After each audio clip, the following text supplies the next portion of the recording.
শেখ হাসিনাকে ফেরত আনা সম্ভব যেভাবে জুলাই আগস্টে বাংলাদেশে সংগঠিত গণহত্যার অভিযোগে আন্তর্জাতিক অপরাধ ট্রাইব্যুনাল ক্ষমতাচ্যুত প্রধানমন্ত্রী শেখ হাসিনার বিরুদ্ধে গ্রেপ্তারি পরোয়ানা জারি করেছে।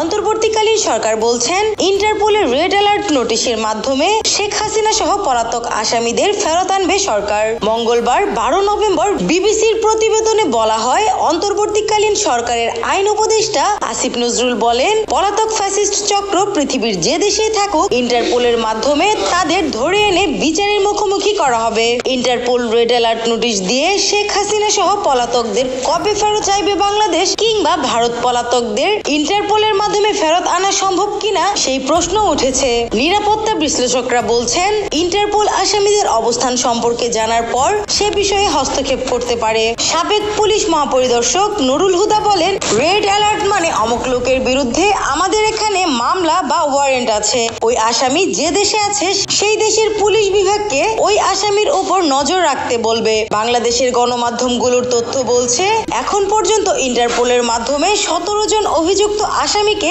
বাংলাদেশে ফেরত আনা গেছে। এক্ষেত্রে ইন্টারপোল যদি সহযোগিতা করে থাকে, তাহলে শেখ হাসিনা সহ পলাতক আওয়ামী লীগ নেতাদের দেশে ফেরত আনা সম্ভব কিনা এমন প্রশ্নে সাবেক পুলিশ কর্মকর্তা নুরুল হুদা কিছুটা সন্দেহ প্রকাশ করছেন। তিনি বলছেন, ফেরত পাঠানোর বিষয়টা শুধু রেড অ্যালার্ট নোটিশের মাধ্যমেই সম্ভব হয় না, সেটা সেই দেশের জুডিশিয়াল অথরিটিরও বিষয় রয়েছে।